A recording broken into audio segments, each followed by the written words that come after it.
Welcome to God Complex, a documentary exploring censorship in America and the world. You've probably never heard of us. We're a Big Picture Originals, Brazilian's largest conservative streaming platform. Over the past decade, our films have awakened tens of millions of Brazilians to defend the values that built Western civilization. But throughout this journey, one question haunted us. Why do so many Americans no longer understand the greatness of their own inheritance? The United States achieved what no nation in history had dared. America declares that freedom is a gift from God, not government, and the legitimate power flows from the consent of the governed. They went as far as to believe that we, the people, tell the government what to do, not the other way around. This revolutionary idea changed everything. It sparked the greatest explosion of prosperity, innovation, and human flourishing the world has ever seen. Democracy, free enterprise, individual liberty, these American ideals became universal values that lifted billions. The American project worked. But here's the uncomfortable truth. If America loses its freedom, the world loses its freedom also. What happens here echoes everywhere. That's why we made this film. We believe in the American idea so deeply that we crossed an ocean to defend it. We've gathered testimony from brave Americans willing to expose what others won't say. We've crafted something that informs and transforms. Our ambition is simple: to help all Americans fall in love with their country, just as we have. To rediscover the beauty of what you have inherited and to defend it. Friends, we believe that freedom is always one generation away from extinction. We have dedicated our lives to the relentless pursuit of truth, so we hope you enjoy our documentary and engage with the facts presented by the brave Americans who exposed them. One final message, it's really important. The film you're about to watch exists because ordinary people decided to fund it. No corporations, no special interests. Just our members from Brazil who believe truth matters. Now, the question is simple. Will there be more? That depends entirely on you and other Americans like you. If you decide to become a member of Big Picture Originals, we will produce many more films. If you don't, this will be our last. Here's what membership means. For $84 a year, just $7 a month, you get unlimited access to everything we create. Exclusive documentaries, original series, films that actually respect your values, content your family can watch without compromise. Once subscribed to a streaming service, you'll be funding the resistance. In Brazil, we've already built what Netflix abandoned, a platform families trust. We are bringing the same mission to America, and we are adding every new film we produce. But there is a deeper level of commitment.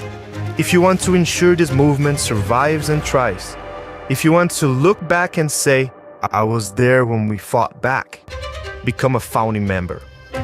Founding members receive lifetime access. They become part of the foundation. They make sure this isn't just another documentary that gets watched and forgotten. They make sure we win. The choice is yours. Will you watch from the sidelines, or will you be counted among those who stood up when it mattered? Scan the QR code, tap the link in the description, become a member of Big Picture.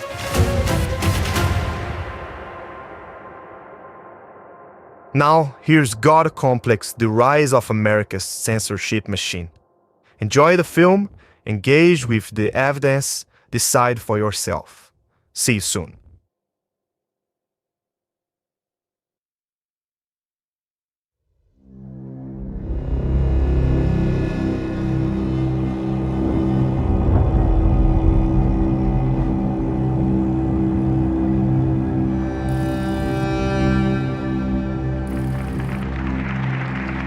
There are times in the course of history when the actions of ordinary citizens spark movements for change because they speak to a longing for freedom that has been building up for years.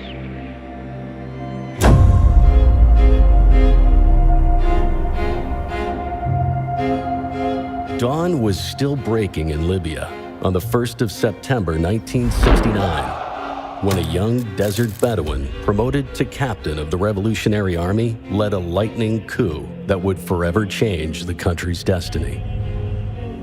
Muammar Gaddafi, aged 27, exploited the absence of King Idris, who was receiving treatment at a clinic abroad, to seize airports, radio stations, and barracks, and within hours, topple the monarchy without a single shot being fired. By proclaiming the Arab Republic of Libya, Gaddafi inaugurated a regime of terror that, in the decades that followed, would inspire the proliferation of despotism throughout the region. From Ben Ali's Tunisia to King Hamad's Bahrain, a long winter settled over North Africa and the Middle East, with government's repressive apparatus permeating every layer of civil society. Secret police carrying out mass arrests and systematic torture, and media censorship running unchecked. With youth unemployment rates ranging from 26 to over 50%, the wealth that gushed from oil wells in countries like Libya and Bahrain remained the privilege of corrupt elites who, to extract every last cent from their people's dignity, demanded bribes for access to the most basic services. But the children of Mesopotamia and the Nile, heirs to civilization's very cradle, would not remain on their knees. The world would discover this truth on the morning of the 17th of December 2010, when a young Tunisian vendor walked to the provincial government building and doused flammable liquid over his own body. By setting himself ablaze, Mohamed Bouazizi did not merely ignite an uprising. He awakened consciences that had long yearned for a battle cry. Young people took to the streets across over 10 countries, marching to lead their history into a new season. Facing tyranny with chests armored in hope, they brought forth the Arab Spring.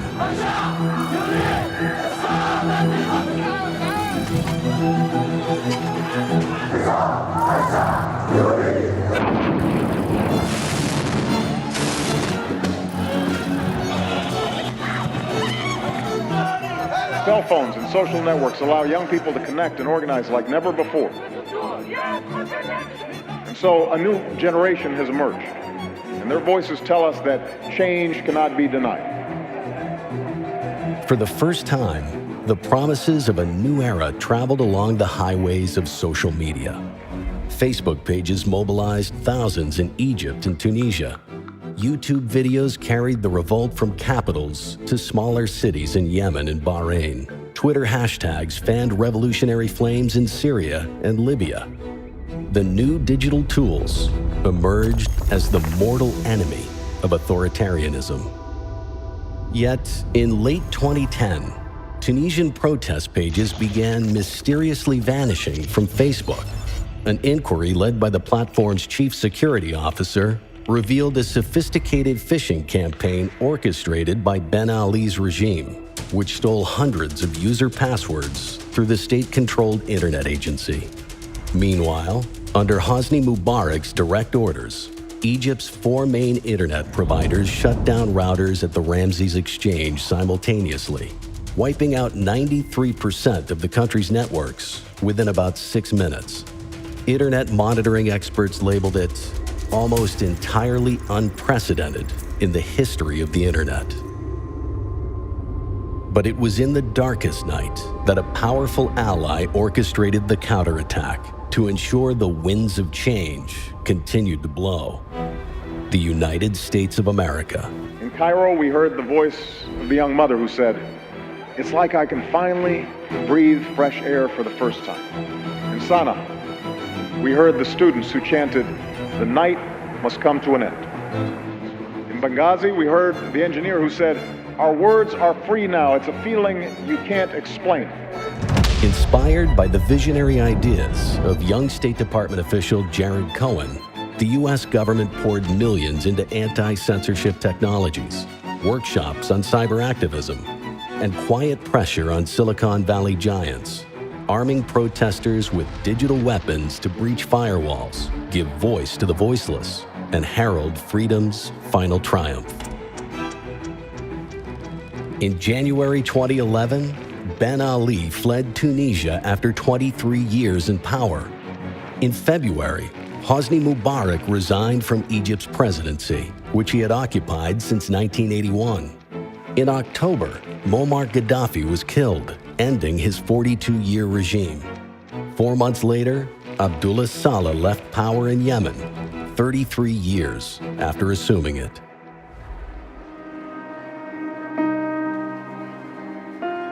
In the years that followed, digital freedom continued to demonstrate its strength, toppling governments from Ukraine to Sudan, swaying elections from Brazil to the Philippines, and fracturing geopolitical unions across Europe. But for how long would the very champions of the online democratic awakening tolerate the people seizing such command over their own destinies?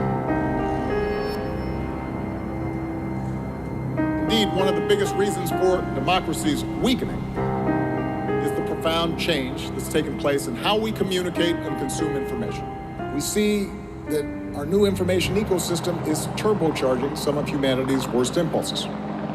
It's that in the competition between truth and falsehood, cooperation and conflict, the very design of these platforms seems to be tilting us in the wrong direction.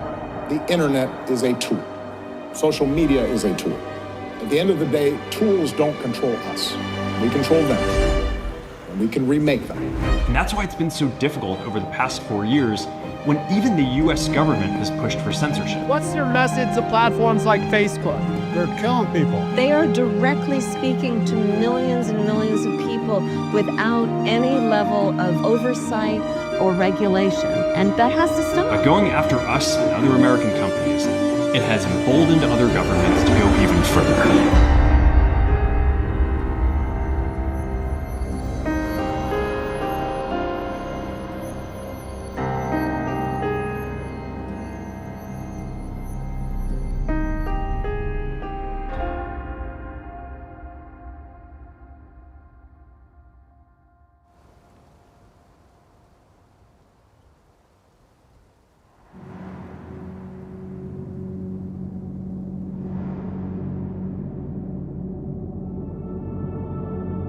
If you are an average factory worker in Topeka, Kansas, and your moment of political engagement is you've done your shift at the auto factory, and you come home and you get on Facebook, something irritates you, and you type out your 4 paragraphs, and you feel like you've really done something, and then that post disappears, your profile is ghosted or silenced for however long, how do you think you feel? You feel removed from the system. You feel like there are invisible forces that are stopping you. And guess what? There were invisible forces that were stopping you.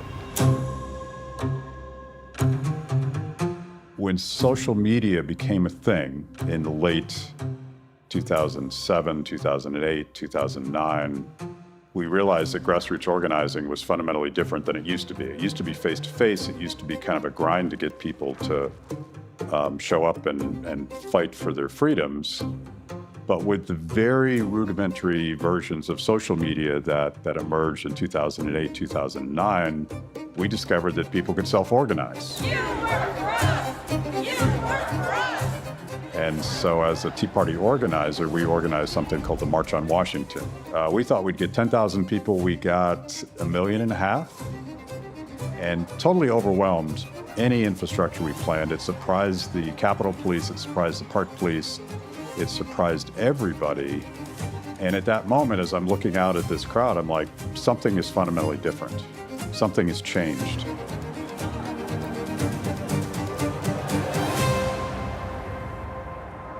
Facebook came out in 2004, YouTube came out in 2005, Twitter came out in 2006, the smartphone came out in 2007.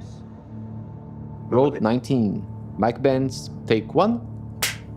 It really took about a decade for subscriber counts to get to the level of mainstream news, for information distribution systems to mature to a point where individuals, citizen journalists, alternative news outlets were having a bigger impact in terms of people's perception of elections than mainstream media institutions that existed in some cases for hundreds of years.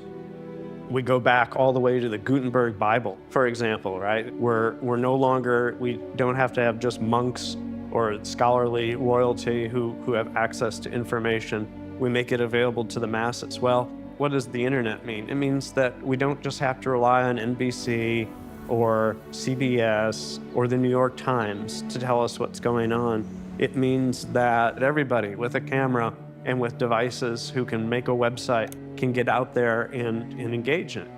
When we first launched, we were hoping for, maybe 400, 500 people, and now we're at 100,000 people, so who knows where we're going next. There's a first time for everything, including the Pope's first tweet. And this is a revolution of the first order, to really bring the real internet to your phone. It is a choice that really goes to the heart of who we are as Americans. And we will make America great again. And that was a very crazy time in 2016 where you had almost all of mainstream broadcast news telling the American people who to vote for. Trump is many things, some of them dark and dangerous, but at his core, he is a BS artist. Yeah. This guy is a complete clown. You're not going to be president, all right? Donald Trump will never, ever be president. Okay. And we're coming to a point where if you're Hillary Clinton, you're honestly probably starting to think about not just whether you will win, but how big your win will be. And you had this very strong online presence that was overwhelmingly supporting Donald Trump. Now he's running for US president indeed, but may already be the king of Twitter. Donald Trump's quest for the Republican presidential nomination is being feared in part by his reliance and dominating presence on social media. His tweets make news nearly every day. Donald J. Trump will become the 45th president of the United States, defeating Hillary Clinton in a campaign unlike anything we've seen in our lifetime. It was a crazy moment in the history of elections because it was really the first time that the internet was the dispositive force in determining an election result. This is not me saying this either. This is David Brock, who was the head of a Hillary Clinton super PAC, who in January 2017 commissioned research into a sort of autopsy of why Democrats lost that election in the US. And they concluded it was because of free speech on the internet. And you could see kind of the resistance and the movement to try to explain how President Trump got elected. And it must be because people didn't have the right information. It must have been a mistake. They must have had misinformation. And so therefore that information has to be controlled. So reporters, rather than reporting the news, became agents of the resistance and really tried to control the news more than they ever had. So we've heard the terms misinformation, disinformation, malinformation, fake news. Where did these terms come from? I don't know the specific origin points, the etymology of these particular terms, but I know that they got taken up very, very significantly, in the past 5 years, and where we barely used those terms at all before that. So they became a media propaganda tool. There's one man who invented the name disinformation. His name's Joseph Stalin.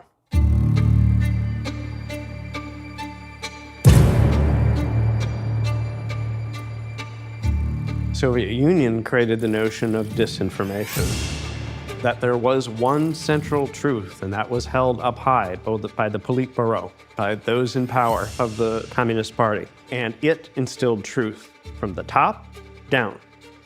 So this sort of brings us back to the dramatic difference between an American approach about decentralized truth, trust in the masses, trust in the average citizen, versus a top-down approach where there is a central truth. Peter Schweitzer, take one. What I think is so interesting about the rise of social media is that The promise is it was going to decentralize everything. Everybody now has a voice. You're no longer going to have gatekeepers, a few select publications. Everybody is going to be part of the public square.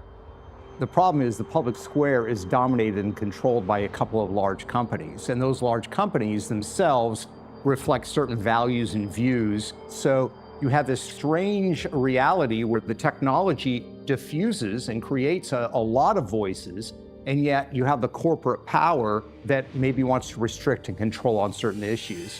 When you wed the corporate power with a federal government or governmental powers that say, you know, we have an opinion on who should be able to say what and when, you now have sort of a stacked on top of that, a second level of censorship.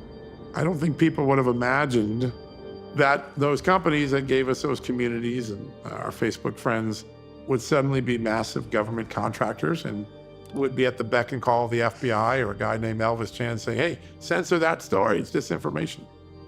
But somehow that became the business model for these big tech companies. They became more dependent on government contracts and government relationships and government expansion. What the federal government often does is say that, well, we're censoring this to protect you.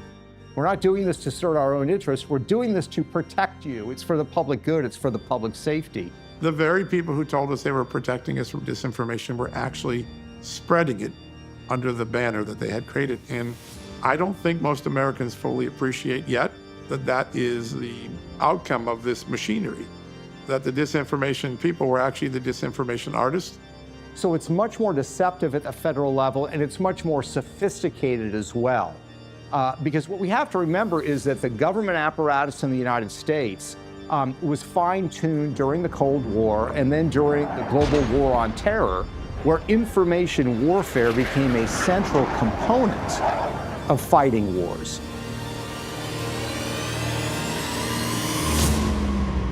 We are in a war for truth right now. In order to win the battle, you need to understand what battlefield you're on.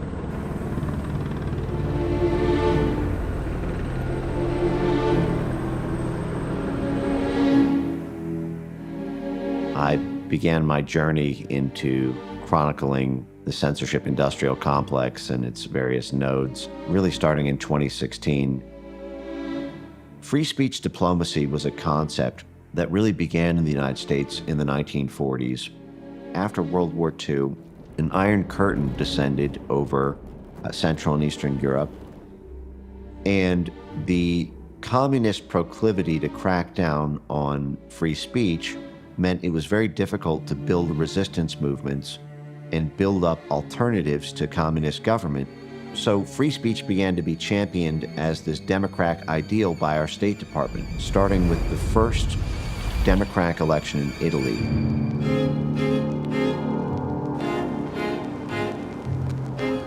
This was on April 18th, 1948. NSC 1-1, the very first National Security Council memo, was about the U.S.'s strategic position in Italy and the importance of ensuring that the pro-Western candidate who was up for election defeated the pro-Soviet Union candidate. And at the time, that candidate was losing about 60-40 in the early polling in the run-up to that. Our spies, through the Central Intelligence Agency, began to do operations in Italy in order to try to tilt that election. And in the end, the pro-U.S. candidate won. And this was deemed to be such a massive success by the U.S. State Department, by the National Security Council, that they proposed a new doctrine, an inauguration of organized political warfare, to take this Italy model and use it for effectively every country on earth. The presence of the United States as a leading power in the free world is involved in your work directly. The U.S. Agency for International Development, which has a very cute play on, linguistically, you see U.S. aid, and so you think it's an aid organization. The people who are opposed to aid should realize that this is a very powerful source of strength for us. It permits us to exert influence for the maintenance of freedom. By 1967, USAID was already paying the special forces recruited, CIA-directed hillside guerrillas in Cambodia to pay for their economic construction of their villages. This is a way to join this CIA mercenary group, by the way, is they're getting funded by USAID. But USAID even went a step further and bought 2 airplanes for them in order to transport weapons and narcotics and supplies.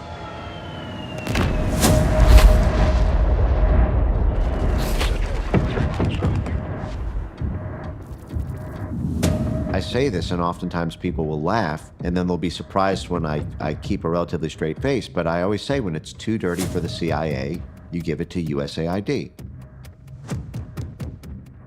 All covert actions had to be approved in writing by the US president so that you could never have a situation again like in the 1960s and 70s where a president could say, the CIA went rogue, I didn't know about it. That restriction is not on the U.S. Agency for International Development. They can do the exact same thing that the CIA does, but it doesn't need to be approved by the president. The program used cell phone text messaging to circumvent Cuba's strict internet restrictions. At its peak, it drew in more than 40,000 Cubans. However, its subscribers were completely unaware they were using a U.S. government program and giving American contractors their private data to potentially use for political purposes. Perhaps most shockingly, the Cuban Twitter program was not paid for and run by a spy agency such as the CIA. Instead, it was the brainchild of USAID, the U.S. Agency for International Development, best known for overseeing billions of dollars in U.S. humanitarian aid. The origins of the National Endowment for Democracy come from the CIA, who pushed Ronald Reagan for this structure, because the Reagan White House was not able to, had a very ambitious foreign policy. And in 1982, USAID spits back the idea, we'll call it the National Endowment for Democracy. The National Endowment for Democracy is, just as we've been told, more than bipartisan. It's a genuine partnership of Republicans and Democrats, of labor and business. These 4 core fours, the IRI, the NDI, the Solidarity Center, and CBAY for private enterprise. Ned makes the argument, it used to have all its grants public because, that's how we justify that it's not an intelligence operation. See, we publicly say, what the grants are and to which groups. The problem is making that public and knowing that Ned has such a huge role in toppling governments. And as soon as Ned declares your government a threat to democracy, every group that they're funding in that country under their democracy promotion remit is to overthrow you.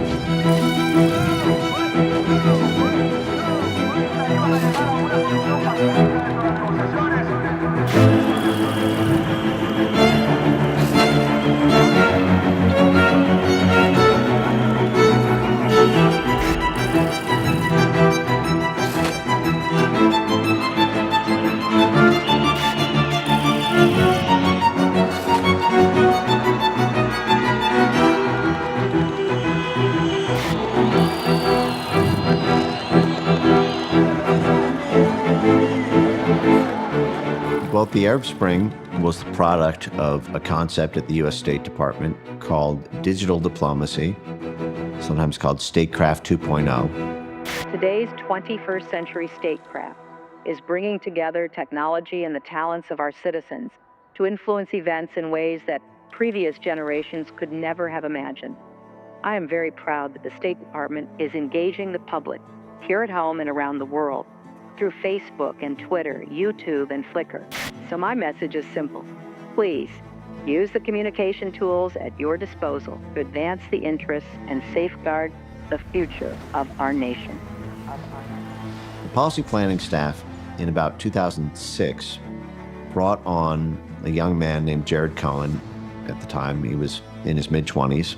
And Jared Cohen is looking around at the sort of older 50, 60s, 40, 50, 60-year-olds on the policy planning staff and says, what are we doing running these operations out of U.S. embassies and consulates and CIA station houses? Everybody we want to recruit is on social media. And social media can be the supercharger of these operations. We can do it at scale. We can do it at speed. We can do it much less expensively. And what happened was the USAID, the National Endowment for Democracy, the U.S. Institute of Peace, and all of the associated Freedom House network groups were training activists in all over the Arab Spring to be able to use social media to organize protest activity. USAID massively increased expenditures to be able to fund these activist groups. These were Facebook and Twitter revolutions that were systematically toppling the governments of the Obama State Department's adversaries in the Middle East and North Africa. This was really the high watermark of free speech on the internet. If you ask anyone within the blob structure, they talk about the Arab Spring as if that was like their high school prom moment. They were the valedictorian, they were the homecoming king. My message to the Tunisian people is I've been following all of you online and watching what you've done, and it's hard for me to imagine anything else that I've witnessed in my life that's more inspiring.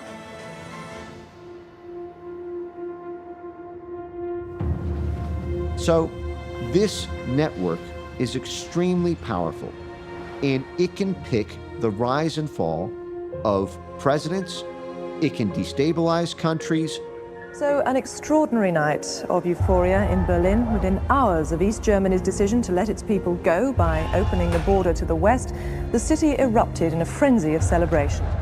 I mean, really, I don't think that the U.S. would have won the Cold War against the Soviet Union without this.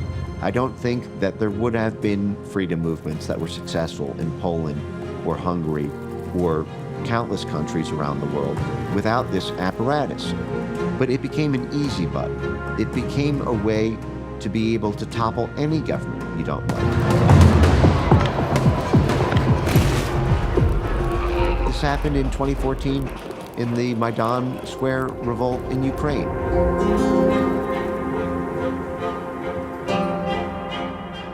Prior to 2014, Russia completely dominated the natural gas market in Europe because North American companies could not compete. They could not compete on price because there's no natural gas pipeline that goes from Houston, Texas to Ukraine or to Germany or to Portugal. Well, if you're an oil and gas company, what's the best way to get that market? You use the U.S. military and the U.S. Central Intelligence Agency and the U.S. State Department, and you've just captured a $1 trillion market with no improvement to your own products and services, all paid for by U.S. taxpayers paying these government policies, but you need to have the policy personnel in place to do so. During the Yanukovych era, they signed a $10 billion deal with Chevron so that U.S. oil companies were partnered. They signed a $10 billion deal with Shell, the major London giant. But they didn't give everything the State Department wanted. They didn't give everything NATO wanted. And a different puppet government would.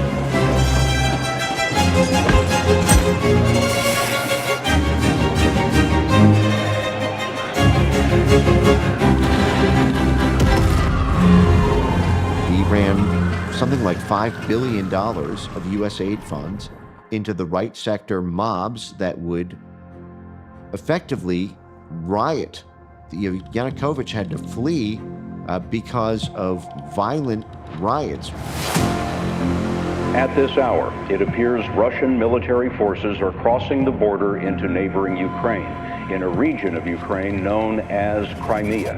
Late today, President Obama went on national television to warn Russia against a military intervention. And indeed, the United States will stand with the international community in affirming that there will be costs for any military intervention in Ukraine. The Obama administration was not expecting Crimea to break away, and the Donbass to break away, and fell into a panic when Crimea voted to join the Russian Federation. The Luhansk and Donetsk regions declared themselves independent, and when that happened, Ukraine became the central focus of U.S. statecraft and the central focus especially of NATO. And as all these different industries, which had made giant pre-investments in a successful coup, as I mentioned, Chevron, $10 billion of investment. Shell, $10 billion of investment. And where were their deposits? They were offshore of Crimea and east of the Dnieper River in the very breakaway part of the state. And so the only way to get those investments back is if the US military, directly or indirectly by funding Ukraine, seizes it back. That's why they went after Trump with the Russiagate and with the FBI probes and with the CIA impeachments and things like that. I'm going to take a look at it. But you know, the people of Crimea, from what I've heard, would rather be with Russia than where they were. And you have to look at that also. Now, that was under, just so you understand, that was done under Obama's administration. And as far as the Ukraine is concerned, it's a mess. And that's under the Obama's administration with his strong ties to NATO. So with all of these strong ties to NATO, Ukraine is a mess. Crimea has been taken. Don't blame Donald Trump for that. You said and we'll do better, and yet we'll have a better relationship with Russia.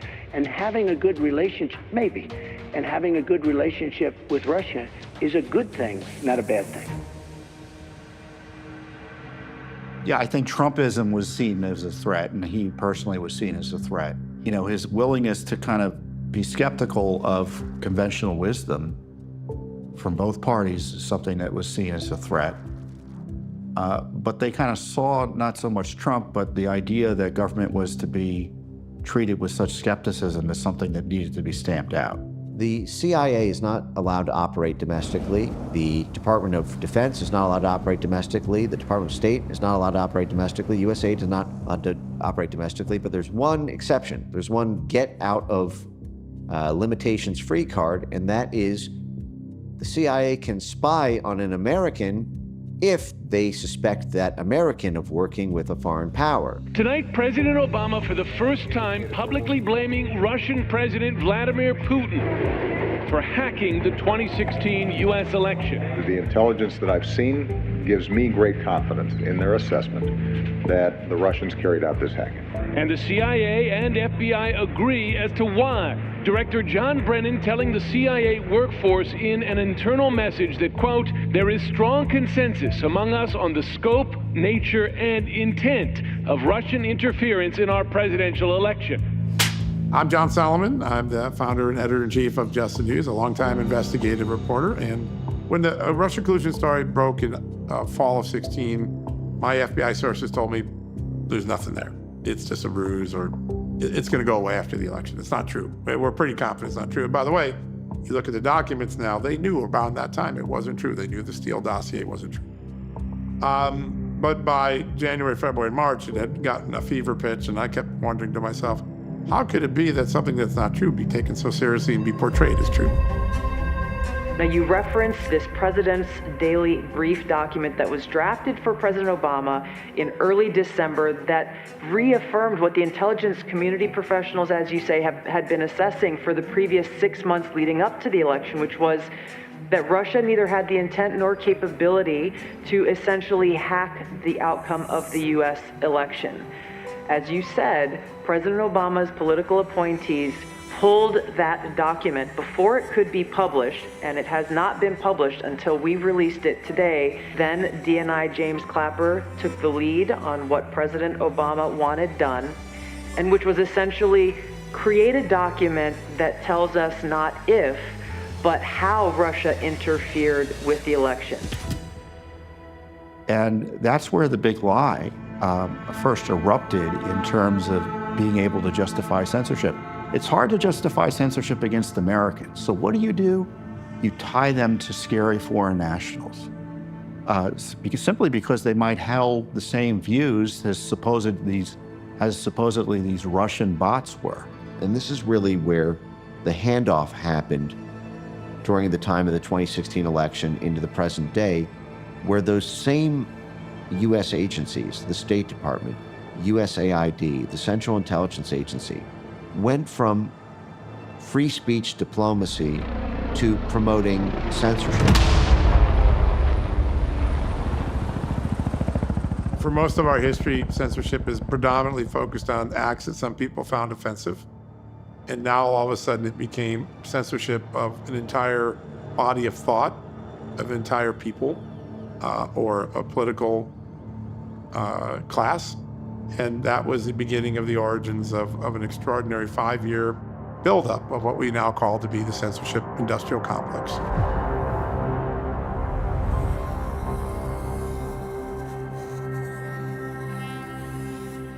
Our first big story was on the misuse of unmasking. And there are important issues that need to be answered here. And the story that we broke today, if you're a Republican, a Democrat, an independent, you should be really concerned how easy it is today that large numbers of members of the government, for a very low threshold, can ask the NSA, hey, if you intercepted John Solomon or Sean Hannity, could you unmask his name? Because we're trying to understand this intelligence. Carter, we broke the story on Sean's show. And then I drove home. It was about 11 o'clock at night. I pull into my driveway, and I remember it like it was yesterday because my wife looked out the window. When she saw the government car parked outside, she closed the window and left me out there by myself, which I always laugh about. But I pulled into the driveway, opened up my garage door, and these two gentlemen come out of a blue sedan with government license plates. 11 o'clock at night, I thought, uh-oh, I'm in trouble with something. And they came up to me and said, "You're Mr. Solomon?" And I said, "Yes." And they said, "You're at the tip of a very large and dangerous iceberg." I'm like, "What in God's name are you talking about?" "Well, the story you were writing on tonight, the unmasking story." I'm like, "It's an intelligence abuse story." Like, "No, there's something much larger. You need to keep digging, man." Like, what are you talking about? And like, "Well, we can't tell you much because most of what we know is classified." "Okay, tell me what you can say." And there is a misuse of the most awesome powers that we unleashed after the 9/11 period to protect Americans from terrorism, to protect Americans from intelligence threats, spies, and Chinese actors. We're now turning them against the American people.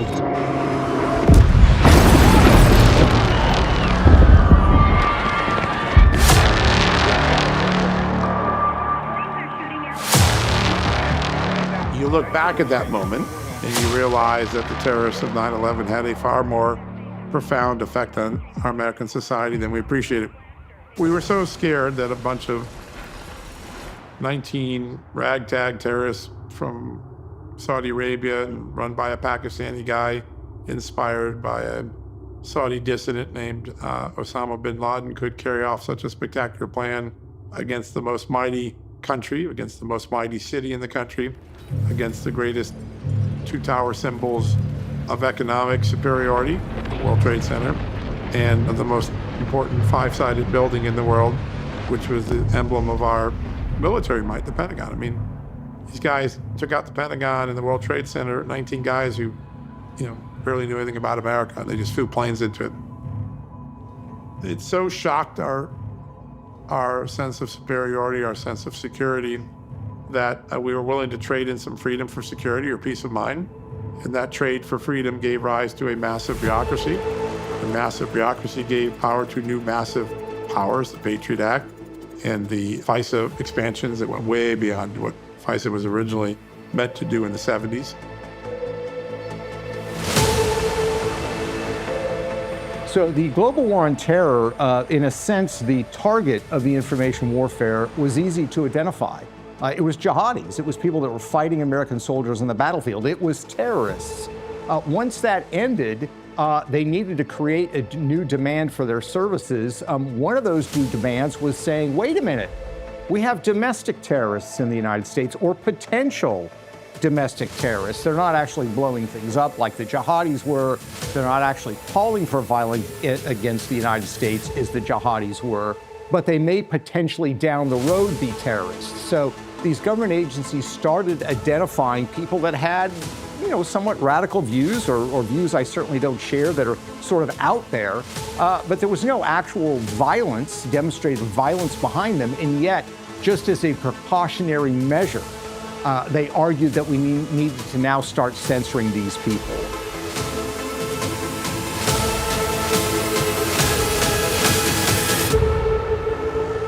I had developed a group of sources at this point beyond those two guys that showed up in my driveway to a large number of people in the FBI who clearly understood that their agency had been abused and misused in the Russian collusion case. And I was getting sort of a last document dump from these sources in December of 2018, and I would get a packet of documents. And this one wasn't government documents, it was sort of a narrative. And the first half of the narrative was, here's the rest of the Russia collusion story that you might be able to put together, really strong, good leads. And then the second part was, there's this guy named Hunter Biden. And if you dig into him, this guy is in all sorts of corrupt things for his father, and there's a good chance his dad's going to run. And they've run these schemes since Joe Biden was vice president. It was extraordinarily detailed. And there were references to documents that only recently came out, but I knew about in December of 18. And so I went to my bosses. It was Christmas week. I remember it. And it said, once we finish up this Russia collusion thing, I think there's a story here. I'm Chanel Rian. I served for 2 years as chief White House correspondent under the Trump years and 2 years under Biden's White House. I think this was the second or third laptop he had lost at this point, because he had lost several devices overseas. You know, in the hands of Russians, the hands of Chinese, he's lost several devices. This one, luckily, was dropped off at a Delaware repair shop, a computer repair shop, and the repairman wasn't able to get a hold of Hunter Biden. The story goes that, as he was trying to repair it, it was considered abandoned property because Hunter Biden had not come back to retrieve his laptop for a long period of time. And so this repair shop owner was able to get into the laptop, look at it, try and fix it. And apparently he ran into some illicit material. The president's son and his company brought in about $11 million between 2013 and 2018, working as an attorney, a board member to a Ukrainian gas company accused of bribing a prosecutor, and for a joint venture involving a Chinese businessman now accused of fraud. The records show Hunter Biden's company received nearly $5 million in consulting contracts from that joint venture funded by a Chinese energy company. A snapshot of Hunter Biden's spending shows that for about 5 months in late 2017 and early 2018, he spent more than $200,000 a month on things like luxury hotel rooms, cash withdrawals, dental work, and payments on a Porsche, according to documents on the hard drive. There was so much in it, and so much I wish I didn't see.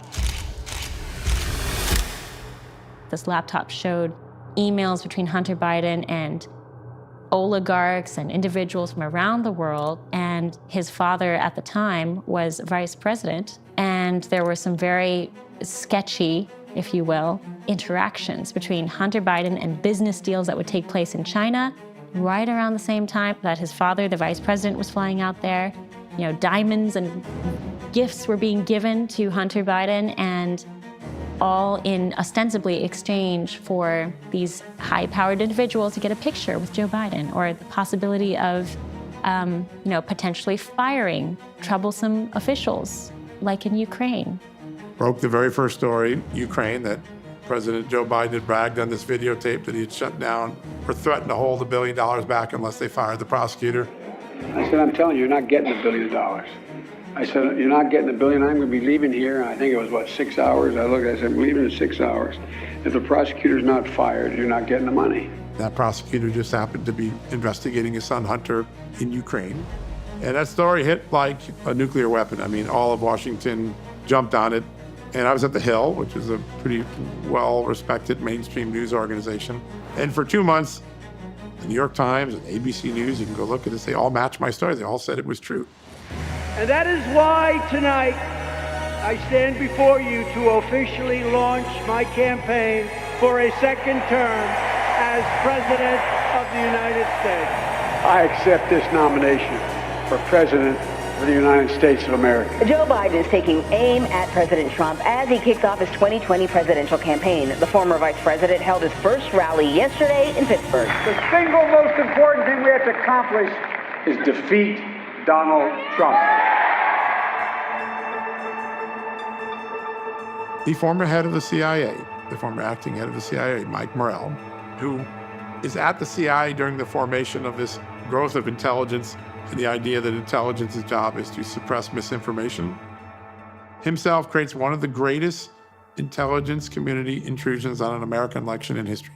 He organizes a letter that falsely calls Hunter Biden's laptop disinformation when his own agencies know it was real because they had already validated. They possessed it for a year. Later on October 22nd, when Biden appeared in the second presidential debate and was confronted with the facts of the Post reporting, he said to Trump, there are 50 former national intelligence folks who said that what he's accusing me of is a Russian plan. But it was not. and he knew that. Now, fast forward to this year, 3 years later. Just last spring, House investigators revealed it was a call by now Secretary of State Antony Blinken to former acting CIA Director Michael Morell that prompted the spy letter published by Politico, which bypassed agency approval processes that would have been normally applied. That made it very clear that they were going to use outright censorship. It's not just soft censorship, was when they banned any reporting before the 2020 election of the Hunter Biden laptop story. That thing got pulled off the internet. Anybody who shared it and talked about it could get their accounts shut down. I remember at a point where if you had the link and tried to share the link privately in a direct message on the social media platforms, it wouldn't send the link. The link would not go through. There were certain links you couldn't even send. They were blacklisted, I guess, by the servers.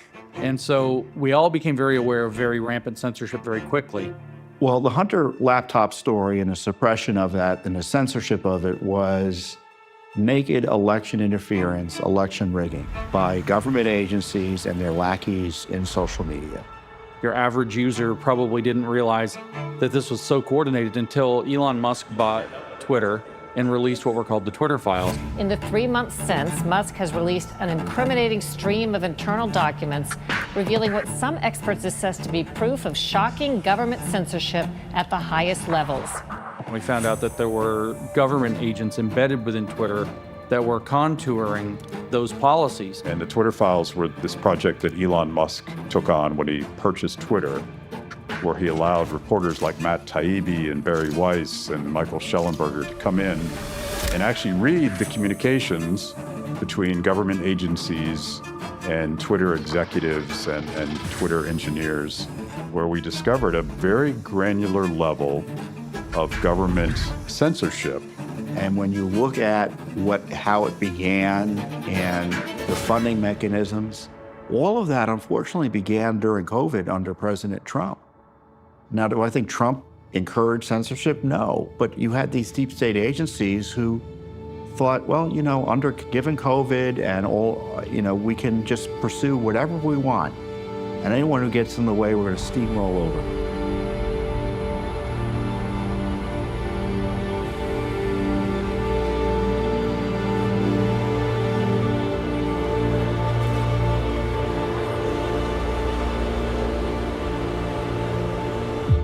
We have therefore made the assessment that COVID-19 can be characterized as a pandemic. And it's important, first of all, to stay home. The U.S. is now reporting more COVID-19 deaths than anywhere else in the world. It's unlikely the virus leaked from a lab in the Chinese city, something that's been the subject of conspiracy theories. Now, the reason why people bring up COVID so often when it comes to this kind of stuff is the arrogant certainty exercised by a lot of the pro-enlightened censorship people during that period. I always imagine this sort of counterfactual. Imagine if at the beginning of 2020, people came out and said, wow, there's this disease, it seems to have a long incubation period where you're asymptomatic. One thing we know is that's really bad because it's really hard to stop something like that.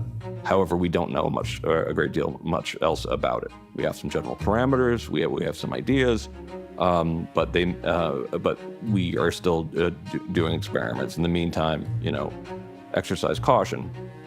Instead, what happened was this kind of burst of certainty, as if the government and the elite in the United States all understood everything about what COVID was and how you stop it. Very early on, we started offering prayer because that's what a church can do, can offer prayer. So we prayed for about 2 million people globally from within our Instagram and Facebook page of the World Church. And this exponentially grew our page. And this meant that all of that volume, all at once, I believe, received a higher level of attention from the reviewers and the people who were checking for content, whether to allow it, not to allow it, to take it down, and so on and so forth. So we started having some of our ads take down. We were just offering prayer. And because the word COVID was present, the ads were taken down. And then some ads were allowed. So we started changing the language, not using the word COVID, not using these trigger words that would become problematic. And again, we never imagined having to think through these words that were perfectly applicable if another human was reading it, but because the algorithms are reading it, algorithms in the text, algorithms in the images, and now we're being censored by algorithms. My name is Yanya Kellick, senior editor with the Epoch Times. I'm also the host of the show American Thought Leaders, where I've interviewed over 1,000 people who I believe are true thought leaders in their disciplines, whether it's, the economy or communist China or the COVID-19 response and many, many other disciplines. We published a documentary. The documentary was about the origins of COVID-19. It wasn't difficult to see that by far the most likely scenario of the COVID-19 origin was in the Wuhan lab. It's actually a very simple argument. The argument is basically, looks like a duck, walks like a duck, probably a duck, okay? The level of censorship that we experienced from publishing this documentary was beyond anything I could have imagined, and we really didn't even understand why. All of a sudden, I get a call. Pastor Sam, I can't find our page on Facebook. It's like, what do you mean you can't find our page on Facebook? Our whole page on Facebook for the Seventh-day Adventist World Church was removed, unpublished, which made no sense. We had nothing different in that week than previous weeks. We checked all of the API integrations, everything. There was nothing. We replied, we asked for it to be reviewed. We received a message back saying that, and we asked if humans had seen it or if this was just an algorithm. No, we had multiple teams of people that saw it, and the decision remains. But they wouldn't tell exactly why. On January 20th, 2021, our YouTube channels were demonetized. We had 3 very prominent channels, American Thought Leaders, which is my show, Crossroads with Joshua Phillip, and Facts Matter with Roman Balmakov. But the effect of it, we actually did an estimate of the cost of that demonetization to us. And a very conservative estimate would be about $25 million in cost and lost revenue from that. And so this, I don't know if fear is the right word, but across our teams, what is it that we said? What is it that we should say? In a polarized society where censorship is encouraged, you never know how people will interpret how you are writing something, how you are saying. It's the old problem, right? Nobody wants lies being told. What we haven't figured out is who will be the one defining what is a lie and what is true. They censored speech about COVID, obviously, the vaccines, shutdowns. You couldn't suggest that masks didn't work. I mean, it was that silly and petty. They censored questions about elections. If you've seen our conversations with top election officials in key battleground states, then you've heard their warning that the one thing that concerns them most heading into Election Day is the spread of disinformation to voters. 2016, Russian operatives used social media, Facebook, Instagram, Twitter, and other platforms to rile up the American electorate and boost the candidacy of Donald Trump. Now the question is, what kind of disinformation can we expect in 2020? False conspiracy theory that claims President Trump is fighting a secret war against elite, Satan-worshipping pedophiles. I was in my first year of law school. I was still working with OAN part-time, and I was going to law school full-time. And I was so engaged in law school, I really wasn't paying attention. And one of my classmates came up to me and said, "Hey, Chanel, we don't know each other, but I just noticed that your name popped up in a judiciary report that came out today." And I said, "Oh, really? Which report is this?" And it was a Judiciary Committee, select subcommittee interim staff report. And it essentially laid out exactly how the government teamed up with these institutions to censor accounts like mine, accounts like Tom Fitton. Oh yeah, the FBI sent agents over to my home to serve a subpoena. And what was it about? It was about our criticism of the FBI and Justice Department's targeting of Trump. And they harassed me and Judicial Watch with questions about our work on election integrity. They're questioning me about my tweets. How is that not chilling? So here's how they did it. So first off, you have the EIP, the Election Integrity Project. They set up a system called the JIRA ticketing system. And what's that? The JIRA ticketing system was this pipeline. EIP, whether it was the government or big tech or anyone who working for EIP, they set up the software that would just monitor online discourse, and it would automatically flag any accounts and any tweets that it deemed dangerous to democracy. Because we asked for documents about censorship, and we were the targets of this illicit censorship that we were investigating. Government agencies teaming up with private enterprise, and the government agencies were having private enterprise launder their censorship dirty work. Who were these people? DHS. DHS had a cybersecurity agency, CISA. And you had the State Department, the Global Engagement Center, GEC. That was the government side. And then on the other side, you had the private partnership. And what was that? These were the tools. These were the agents who were carrying out the dirty work. Stanford University, Washington State University, big tech, Twitter at the time, and Facebook. Together, as long as the private enterprise was involved, under the guise of straight-laced ivory tower credentials, the government was able to create systems that would censor specifically conservative voices or any voices of dissent. And if the government did that on their own, it would be a direct violation of the Constitution. And then I suppose there are probably a few sort of the more dastardly, nefarious plotters and planners who are thinking about how do you expand sort of top-down control in a society? How do we flip? How do we invert America? How do we flip civil society so that the elites have more control? And when you have emergencies or situations that can look like emergencies, so I don't think January 6th was an emergency at the Capitol, but it was made to be blown up and look like an emergency, then that creates a narrative through which you can push for more control about disinformation and misinformation.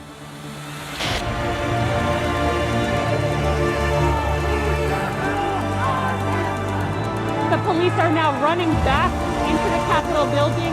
We have cheers from the protesters that are watching behind the scenes. There were tense and violent scenes with police who had never dealt with anything like this.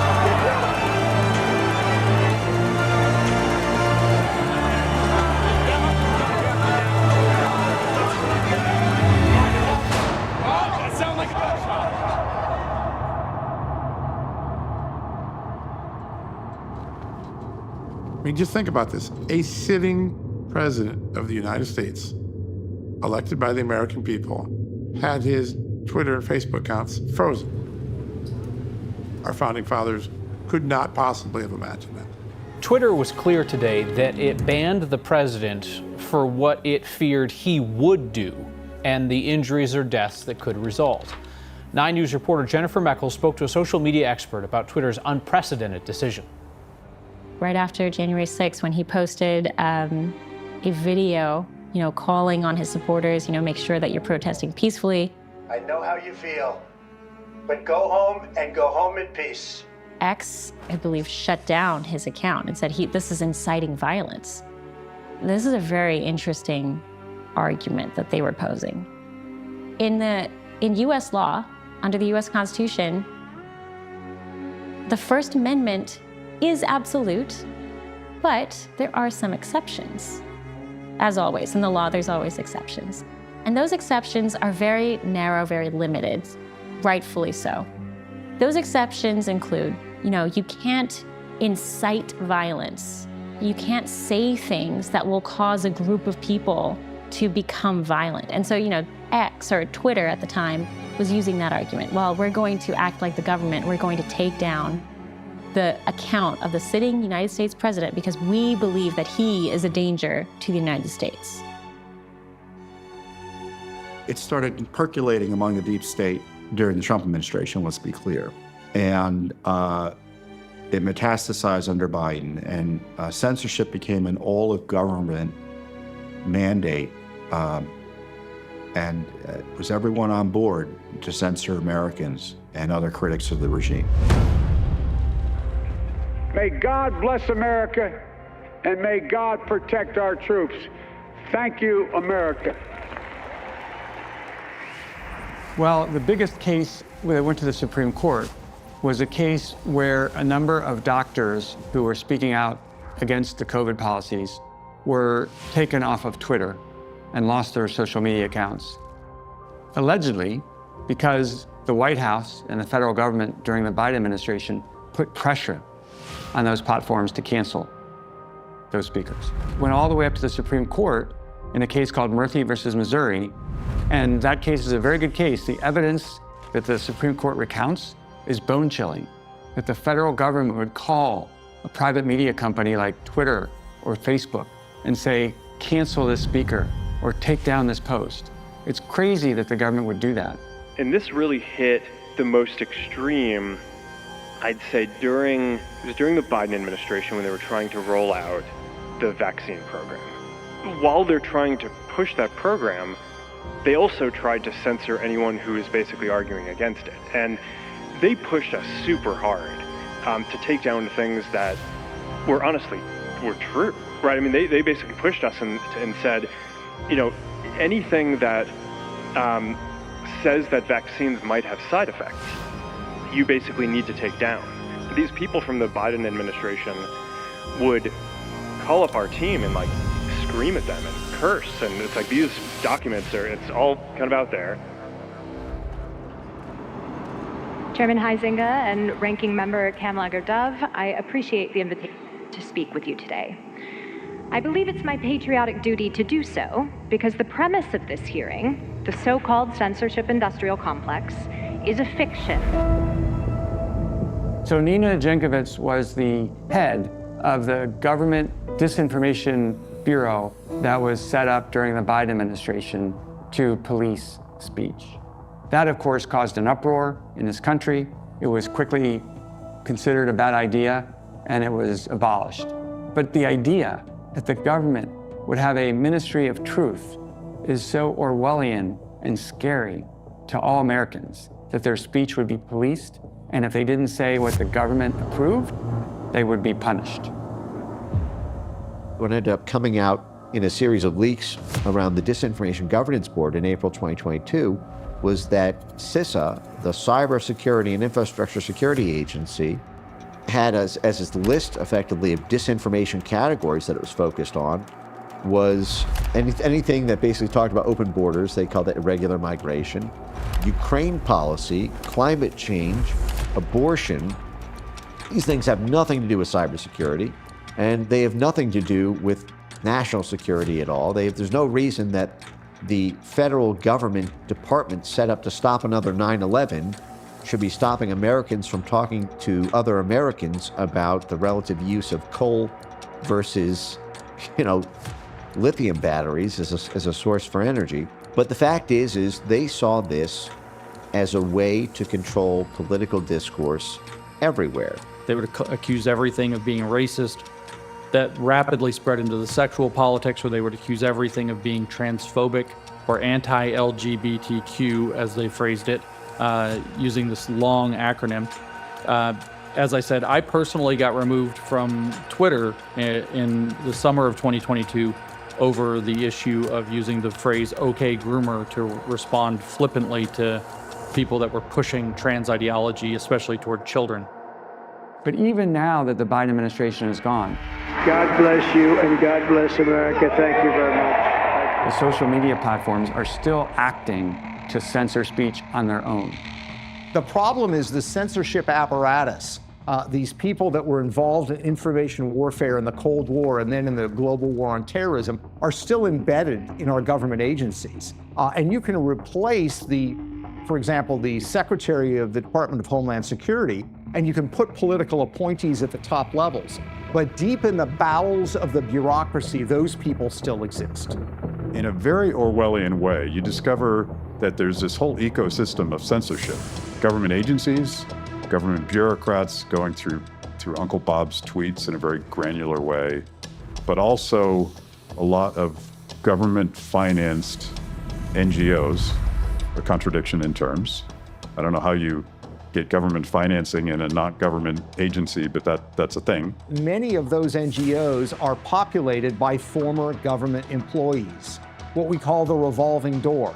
People that work for an NGO, they go in and work for the Department of Homeland Security. A new administration comes in. They leave the Department of Homeland Security and they go back to an NGO. But the fact is this innovation really marked the advent of the era that we're in now, which is that the movement of intelligence work from being primarily funded and directed by intelligence agencies to opaque nonprofit NGOs and pass-throughs who themselves operate through several layers of NGOs and whose grants are all opaque and non-accessible.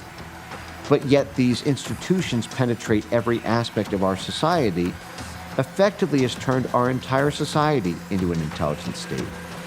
Not actually dealing with an independent entity that is guiding you and successfully evaluating or balancing the questions of national security and rights. You're essentially going to an echo chamber. The sharing of biased and false news has become all too common on social media. More alarming, some media outlets simply aren't true without checking facts first. Unfortunately, some members of the media use their platforms to push their own personal bias and agenda to control exactly what people think. And this is extremely dangerous to our democracy.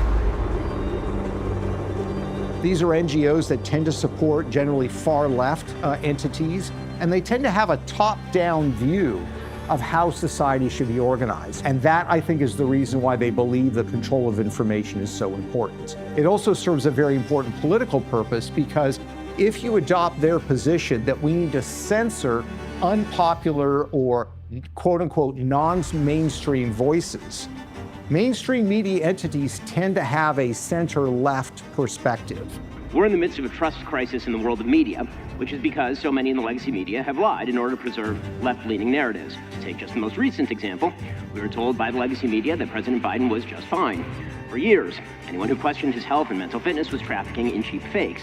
And then President Biden went out and engaged in a full-scale mental collapse on stage in front of hundreds of millions of people.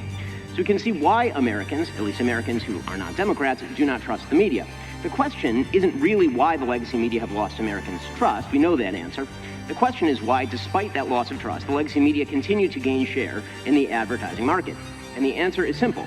There is, in fact, an informal pressure system created by Democratic legislators, this White House, legacy media, advertisers, and pseudo-objective brand safety organizations. That system guarantees that advertising dollars flow only to left-wing media brands.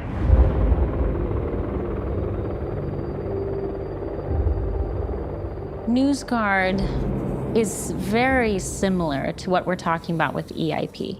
Their actual effect is to handcuff and gag financially conservative outlets. And how do they do that? NewsGuard ostensibly is out there to serve a public service. Now they're here to help advertisers make sure they don't advertise with untrustworthy sites. You're a disinformation artist. Went to your website is going to get a low score from NewsGuard. Then your low score at NewsGuard is going to be the State Department is going to monitor your social media feed for disinformation. The State Department's not even supposed to deal with Americans. To your advertising is going to be cut off because you were a disinformation artist and you impugned poor Hunter Biden who did nothing wrong. And all of a sudden I started to see all the elements of my business model, my journalism reach being shut down, and I knew it wasn't an accident. I knew that it was part of a larger organized complex. So there's a case right now that X Corporation has filed against the World Federation of Advertisers because 90% of the advertising dollars colluded to keep those dollars away from conservative media platforms like X after Elon Musk took it over. So That case is proceeding now on claims that that collusion was in violation of the antitrust laws. Again, a lot of people don't even know that 7 former #1 heads of the CIA are still alive, let alone all locally clustered on the board of one organization you've probably never heard of, which is simultaneously funded by 11 different government agencies. As we speak, the Atlantic Council is funded by 11 different U.S. government agencies. The Department of State, the Department of Defense, the National Endowment for Democracy, by the way, funds it as well. They fund the Atlantic Council. USAID funds the Atlantic Council. In addition to DoD grants, there are separate grants to the Atlantic Council from the Army, from the Navy, from the Air Force, from the Marines. And then lo and behold, the Atlantic Council DFR lab gets a senior place in the trust and safety teams of every major social media company. As soon as Facebook announced a trust and safety outside oversight agglomeration of credentialed fact checkers who would be responsible for webs of takedowns, the Atlantic Council was first on the list. Same thing where they partnered with YouTube and they ran their hooks into Twitter. The Atlantic Council DFR lab was on the founding board of outside advisors to the Brazilian TSE, the censorship court within Brazil, which is the subsection of its Supreme Court. They were personally training judges. I believe it was Graham Brookie and Emerson Brookings, where they went down and trained the STF. How the court can structure its censorship of the 2022 election in Brazil the same way they successfully censored the election in 2020 to stop Trump. The National Endowment for Democracy at the same time created this giant network to try to stop Bolsonaro's election. 6 of the 9 formal fact-checking groups that existed in Brazil at the time of the 2022 election were U.S. government funded, and 2 of them got direct grants, not just from USAID, but directly from the U.S. Embassy in Brasilia, directly from the State Department.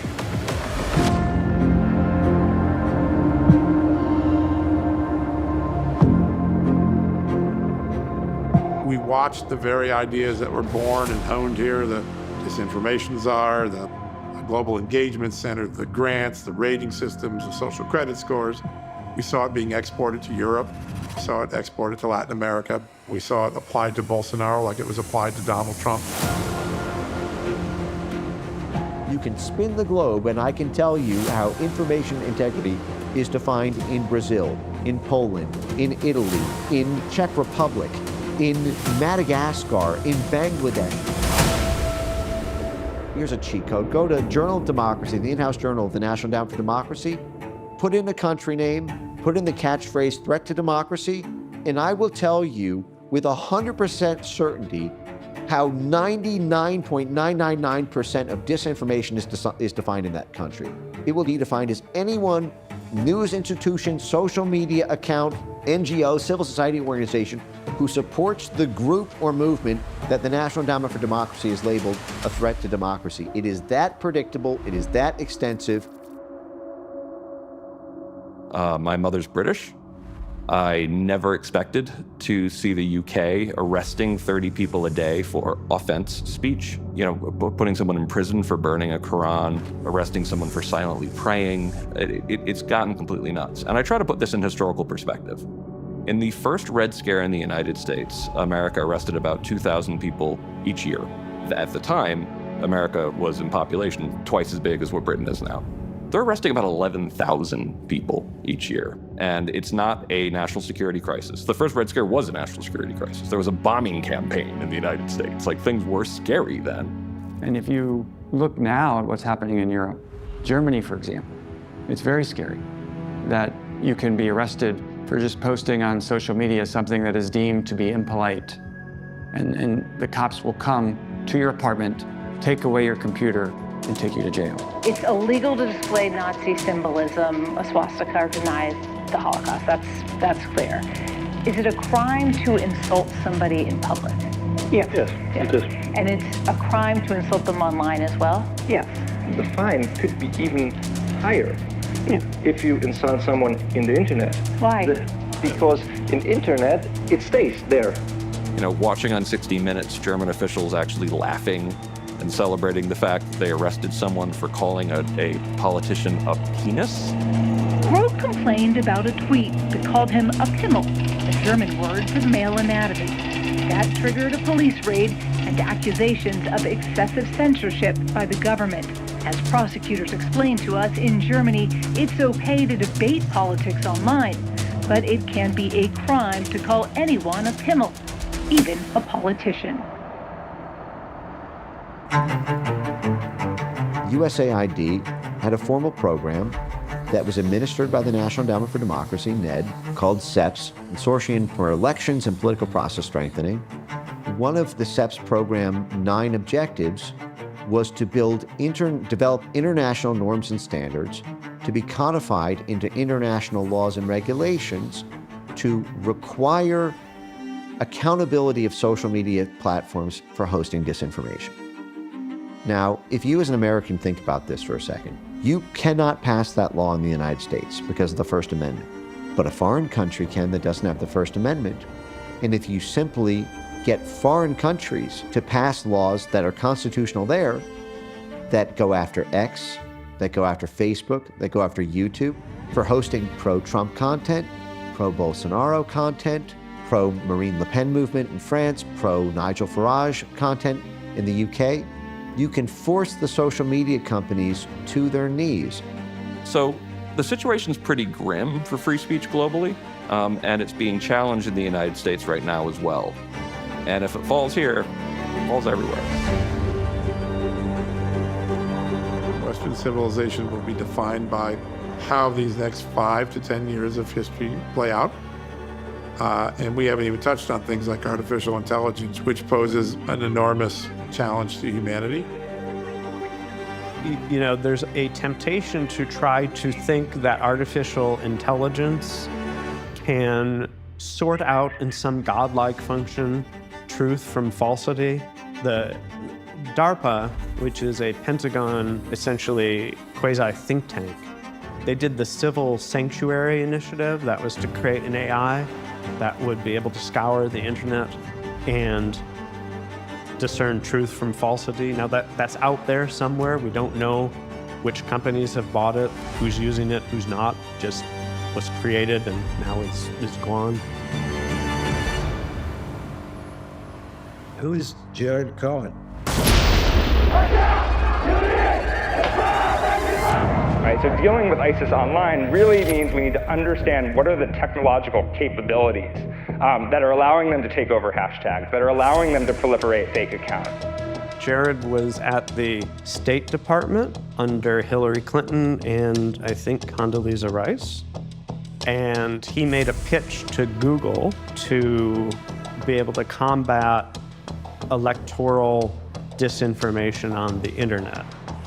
And his job description at Google was very peculiar. The job description was for him to sit in a room by himself all day and stare at a white wall and think about, as a one-person think tank, all of the creative ways that Google could use its proprietary data and resources to solve complex geopolitical problems. Julian Assange would later describe this as the moment that Google became the shadow State Department. So we pick challenges like radicalization, fragile states, governance, illicit networks. I mean, these are all challenges that most of the world's population would agree are hugely, hugely important. And there's just we've underexplored how technology can actually be part of the solution. The head of their one-person think tank, which at the time was called Google Ideas, it would later change its name to Google Jigsaw.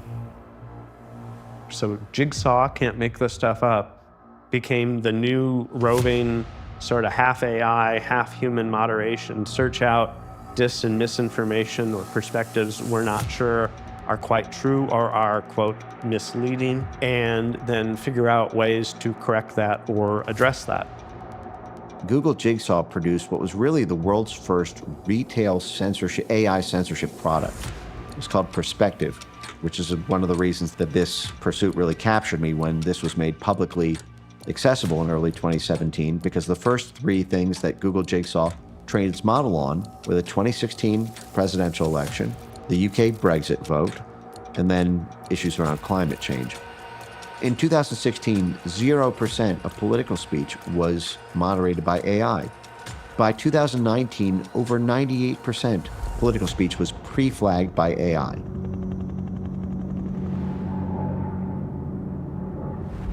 I told everyone in my contact book, if this AI censorship technology is implemented, it will be the end of the Western concept of free speech.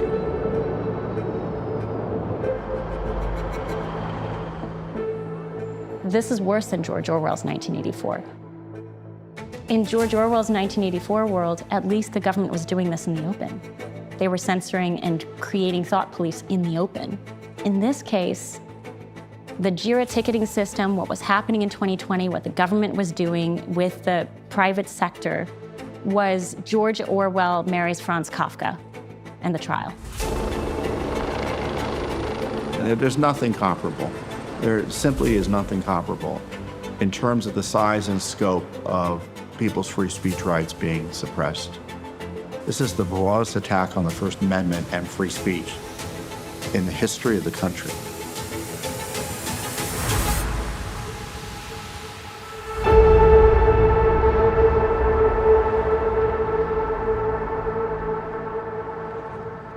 I'll tell a quick story.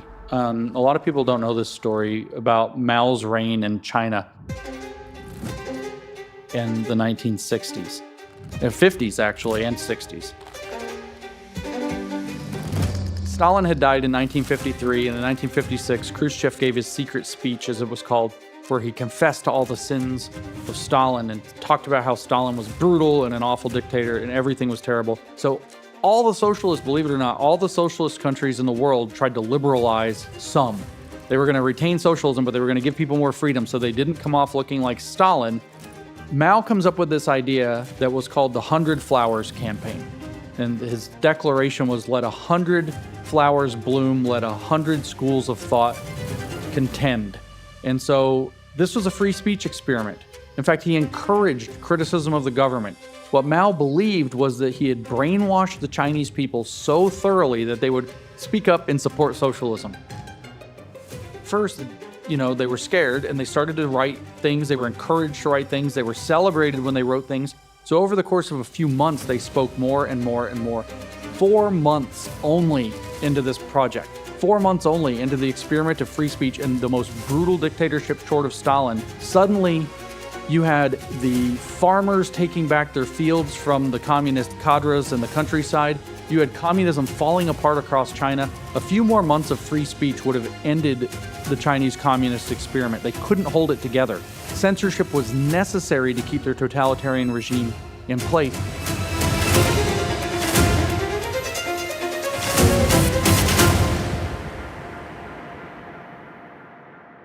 I was born in Beijing.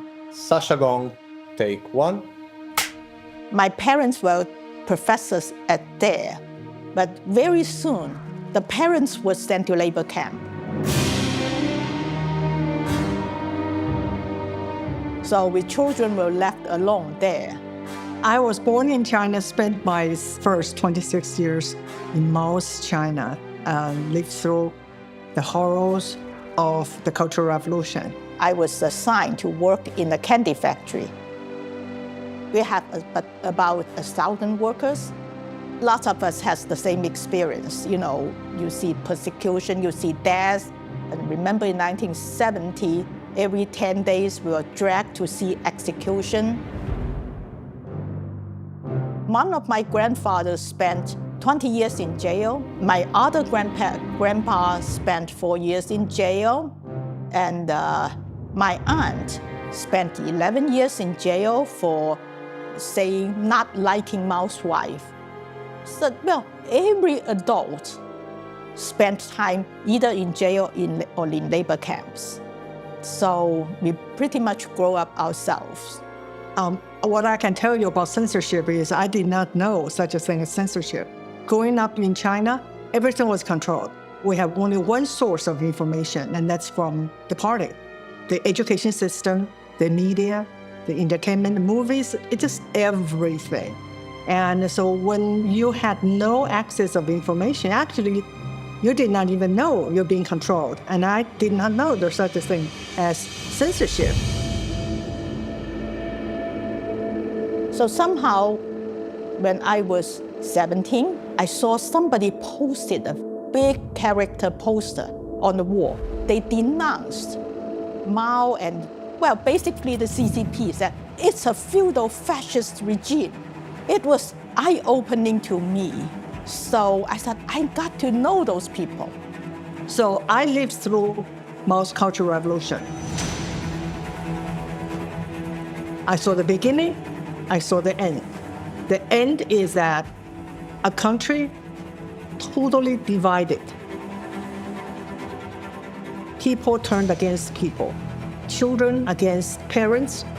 My mother reported me to the authority. So my mother was a loyal communist anyway.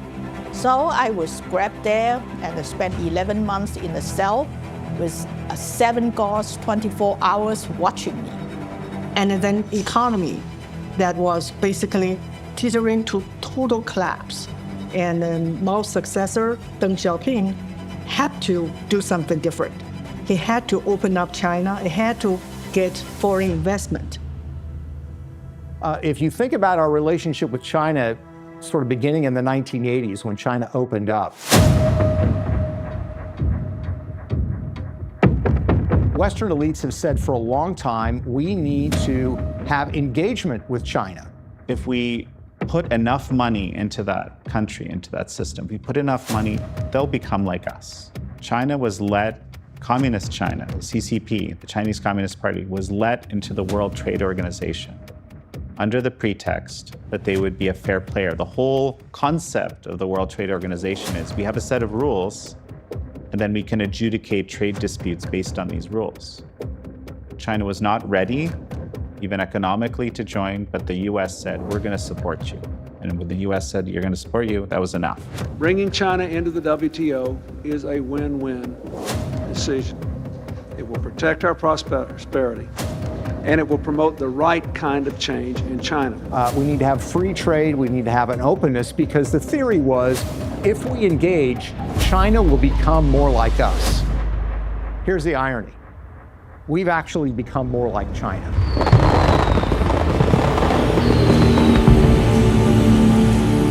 I remember in the late 2000s, at some point, I remember in the New York Times, Tom Friedman wrote this op-ed, we should learn from Chinese governance practices. Money in politics is so out of control. Really, our Congress is a form for legalized bribery. That's really what it's come down to. So I'm worried about this. It's why I have fantasized, don't get me wrong, but that what if we could just beat China for a day? And I don't want to pick on Tom Friedman. A lot of people shared this view. The level of admiration I actually have for China, because their basic dictatorship is allowing them to actually turn their economy around on a dime and say, we need to go green as fast as we need to start investing in solar. The Communist Party wants to stay in power in China, and they listen to the public. When the public says, I can't breathe the air, Xi Jinping is not a dictator. He has to satisfy his constituents or he's not going to survive. Is that a dictator? No, he has a constituency I respect China's achievements, which are tremendous over the last over 40 years. I think it's a role model for many countries.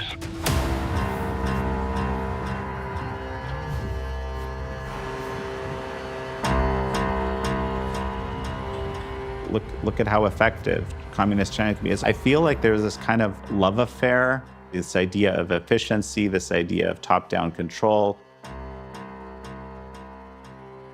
When you look at censorship in the United States, you think that, well, this is just something that's homegrown, right? This is something that Americans are doing to Americans.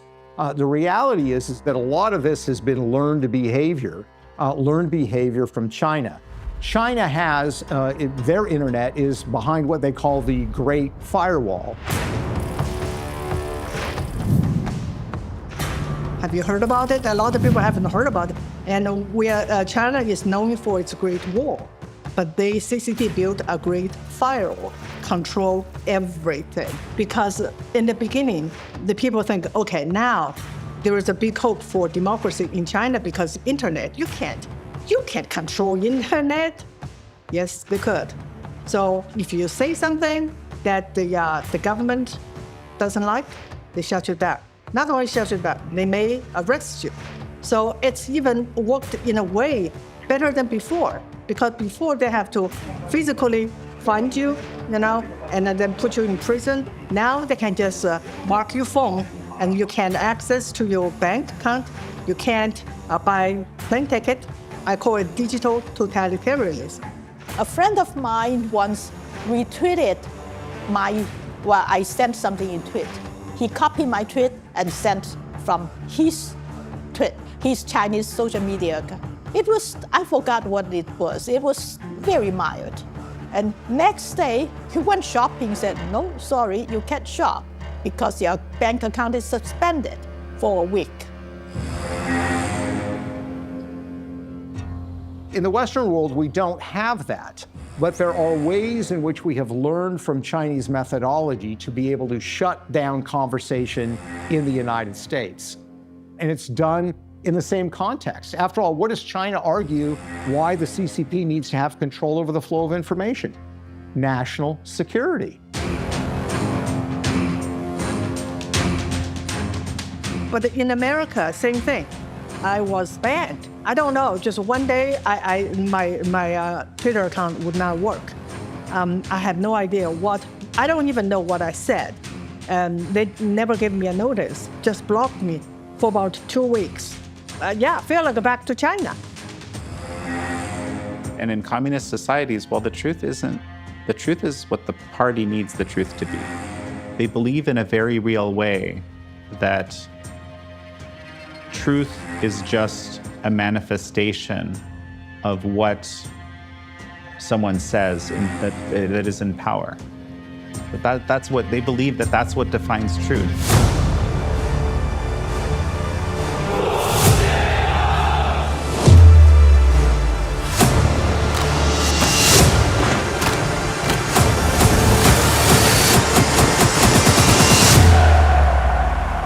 I think a lot of people, including me before, thought that communism is an economic system. They want to share the wealth and redistribute the wealth to everyone, so that's so-called, then we have equality. But it is not quite accurate. And communism is basically a religion.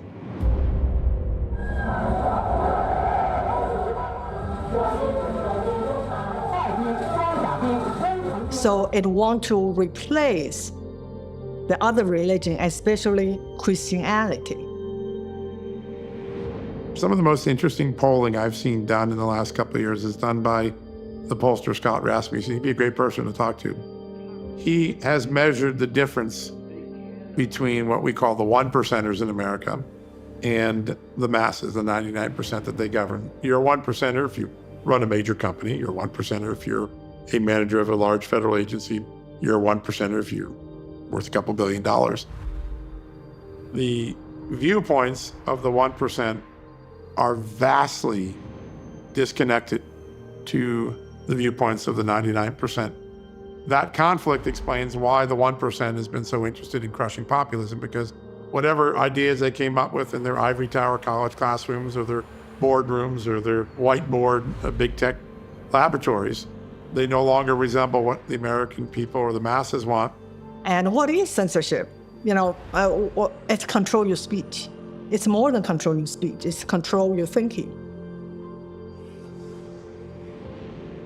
The first thing they want to control is your mind. That's why censorship is so important to the totalitarian regimes. And so the idea with the censorship that we've been under for the last few years, COVID-19 being the most, I think, prominent example, was that there were just certain things we weren't supposed to be able to think about, that there were alternative treatments that were possible or worth experimenting with, that there might be drugs that could be repurposed to do something, that the vaccine that they were pushing on us as an experimental gene therapy that didn't actually have proper safety testing. There were simply things they didn't want the idea even to enter our minds. If you can't even form ideas against it, because every narrative, is censored, every scandal by the government is censored, people can't even find out the facts to be able to form an alternative system of beliefs, really is the hallmark of total control. One of the sentiments that Rasmussen discovers in that gap between the 1%ers and the masses is that the 1%ers think they're smarter than the rest of the country, and therefore it's their job to make sure that they make us make the right decisions. They're going to rearrange the society. They're going to re-engineering human nature because they feel they had the power. At the end of the day, people say, what's the motive? It's about holding on to power and money. It's the oldest tale in human history. But I think at the heart of it, I've long felt that it was a bubbling God complex these people harbor in their souls. They replace the God. The state replace the God. The state is not just a thing. The state is run by people, by a group of people, right? By the elite. We tried voluntary, incentives, friendly, warm embrace. The voluntary phase is over. Anything that would go against World Health Organization recommendations would be a violation of our policy, and so remove. So it's easy to criticize, but they're really criticizing science. It's time for mandates because it's the only way to protect our people. Democracies are very challenged right now, have not proven they can move fast enough or big enough. This is not about freedom for personal choice. It's about protecting yourself and those around you. Because I represent science. I personally view this as unsolvable. And the reason it's unsolvable is that you have to depend on people to have critical thinking. And there's lots of evidence, and if you look at Trump's campaign and the various aspects of misinformation we're seeing in the United States, people are highly gullible. The internet is a tool. Social media is a tool. At the end of the day, tools don't control us. We control them, and we can remake them. We, a select group of human beings, are able to sit in a room and come together and actually talk about saving the planet.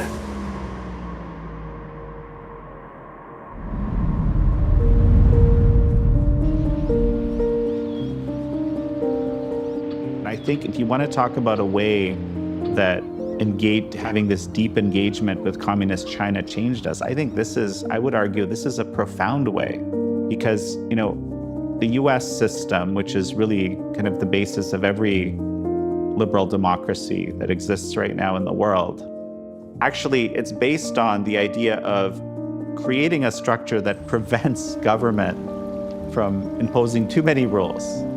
Everyone, this entire ecosystem of censors complaining about free speech and how toxic it is and how dangerous it is and how we have to do something about the ability of Americans to speak their minds, that tells me that that's the key to everything. They're going after that first, and there's a reason why the founders put it first.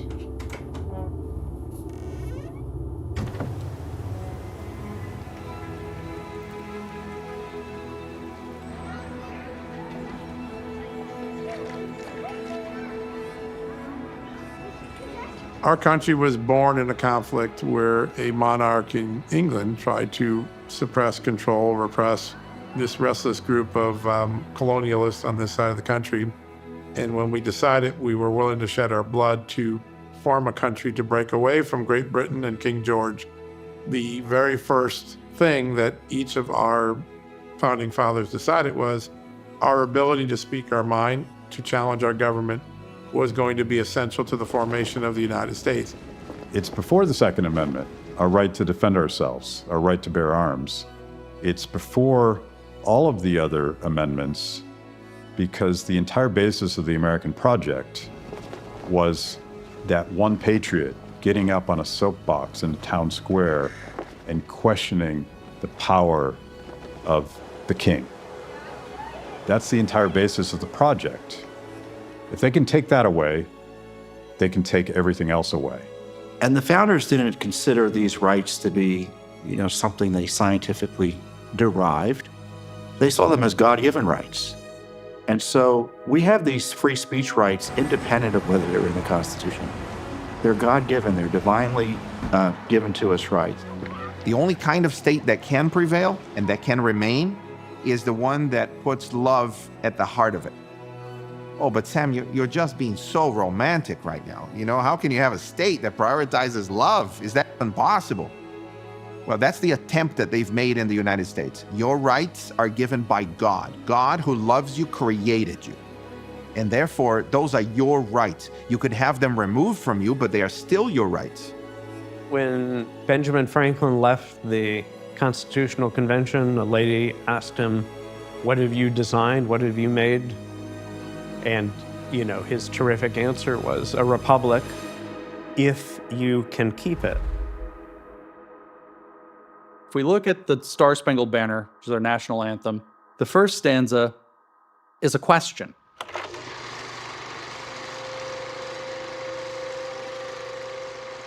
It's nighttime.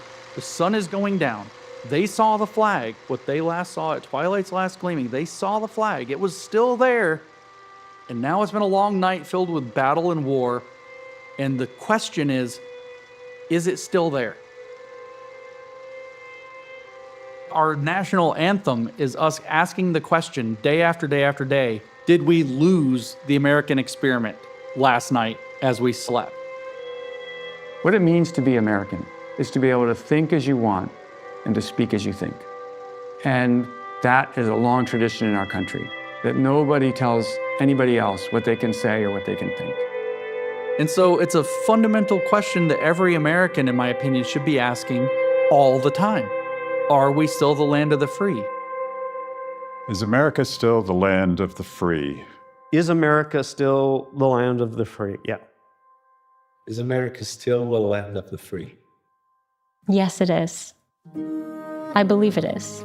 As long as we keep talking about freedom, it will be alive. We're going to have bad days. We're going to have losses. We've been through this in America, and we've come out stronger before. We're never going to lose the war for free speech. We're going to lose battles for free speech, okay? This has always been the American fight. We fight with each other over our freedoms. Generally, the good guys win, but the most important fight is the next one, not the last one. So we shouldn't be afraid to fight for principles. We shouldn't be shocked or surprised that those full of hubris are going to try to control us. Given humanity and the fact that we're fallen, there's always going to be evil in the world that wants to suppress our God-given freedoms. And if the battle will always continue, we'll win some and lose some. But one of the ways you win is by highlighting where the battle's taking place. We must meet them in the battlefield of ideas, and we must meet them with love and compassion, and we must show them that adherence to these time-eternal truths is the surest path forward for a flourishing civil society. In the US, I feel me the first time. In China, if I be me as me, it's wrong. I would say things wrong, I would offend the wrong people. I didn't know, it's not for bad intention. My entire being is wrong. And here, gosh, everything's right. That is freedom. That freedom, each time I talk about it, I have tears in my eyes.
Thank you for staying with us until the end. If this film moved you, we invite you to take the next step.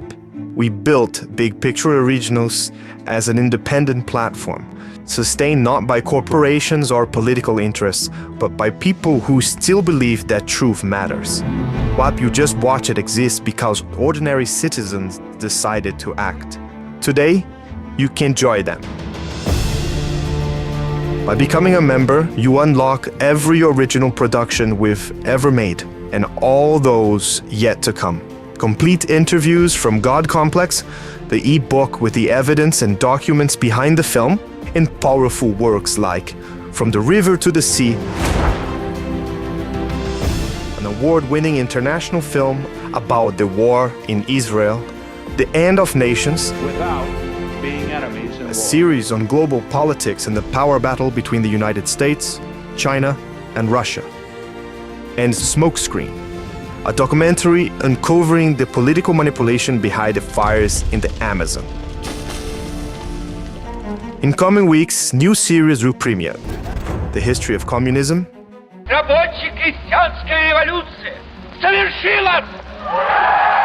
The History of Fascism,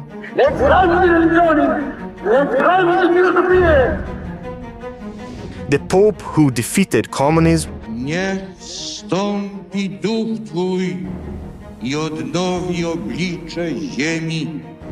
Amen. and many others exploring the forces that shaped the modern world. For $84 a year, just $7 a month, you get unlimited access to everything we create. Exclusive documentaries, original series, films that actually respect your values, content your family can watch without compromise.